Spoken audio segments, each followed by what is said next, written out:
दोस्तों, वेदों में ज्ञान विज्ञान की बहुत सारी बातें भरी पड़ी हैं। आज का विज्ञान जो खोज रहा है वह पहले ही खोजा जा चुका है।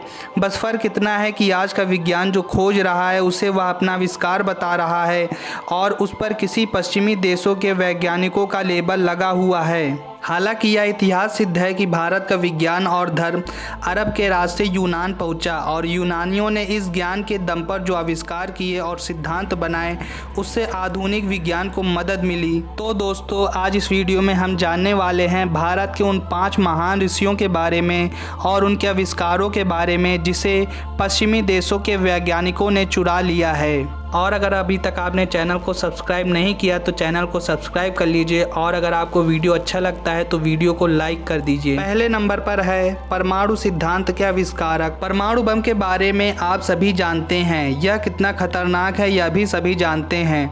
आधुनिक काल में इस बम के आविष्कारक हैं जे रॉबर्ट ओपेनहाइमर। रॉबर्ट के नेतृत्व में 1939 से 1945 तक कई वैज्ञानिकों ने काम किया और 16 जुलाई 1945 को इसका पहला परीक्षण किया गया। हालांकि परमाणु सिद्धांत और अस्त्र के जनक जॉन डाल्टन को माना जाता है, लेकिन उनसे भी 2500 वर्ष पहले ऋषि कणाद ने वेदों में लिखे सूत्रों के आधार पर परमाणु सिद्धांत का प्रतिपादन किया था। भारतीय इतिहास में ऋषि कणाद को परमाणु शास्त्र का जनक माना जाता है।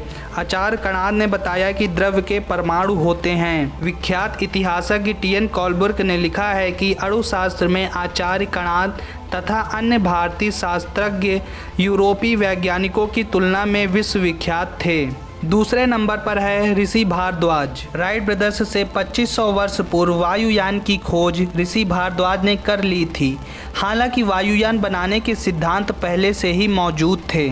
पुष्पक विमान का उल्लेख इस बात का प्रमाण है, लेकिन ऋषि भारद्वाज ने 600 ईसा पूर्व इस पर एक विस्तृत शास्त्र लिखा जिसे विमान शास्त्र के नाम से जाना जाता है। भारद्वाज के विमान शास्त्र में यात्री विमानों के अलावा लड़ाकू विमान और स्पेस शटल यान का भी उल्लेख मिलता है। उन्होंने एक ग्रह से दूसरे ग्रह पर उड़ान भरने वाले विमानों के संबंध में भी लिखा है।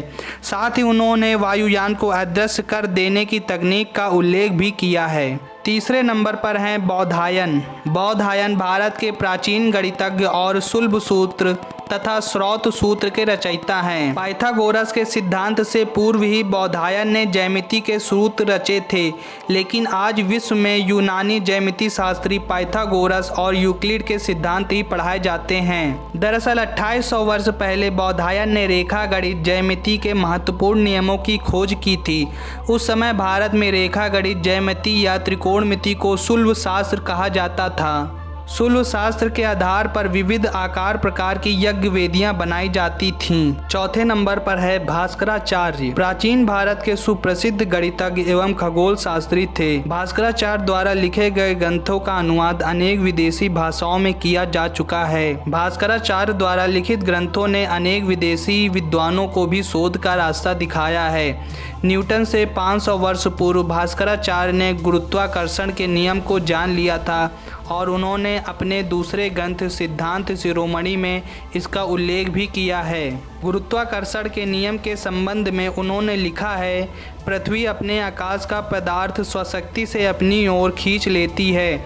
इस कारण आकाश का पदार्थ पृथ्वी पर गिरता है। इससे सिद्ध होता है कि पृथ्वी में गुरुत्वाकर्षण की शक्ति है। भास्कराचार्य द्वारा लिखित ग्रंथ लीलावती में गणित और खगोल विज्ञान संबंधी विषयों पर प्रकाश डाला गया है। सन 1163 ईस्वी में उन्होंने करण कुतूहल नामक ग्रंथ की रचना की थी। इस ग्रंथ में बताया गया है कि जब चंद्रमा सूर्य को ढक लेता है तो सूर्य ग्रहण तथा जब पृथ्वी की छाया चंद्रमा को ढक लेती है तो चंद्र ग्रहण होता है। यह पहला लिखित प्रमाण था कि जबकि लोगों को गुरुत्वाकर्षण, चंद्र ग्रहण और सूर्य ग्रहण की सटीक जानकारी नहीं थी। 5वें नंबर पर हैं पतंजलि। योग सूत्र के रचनाकार पतंजलि काशी में ईसा पूर्व 2री शताब्दी में चर्चा में थे।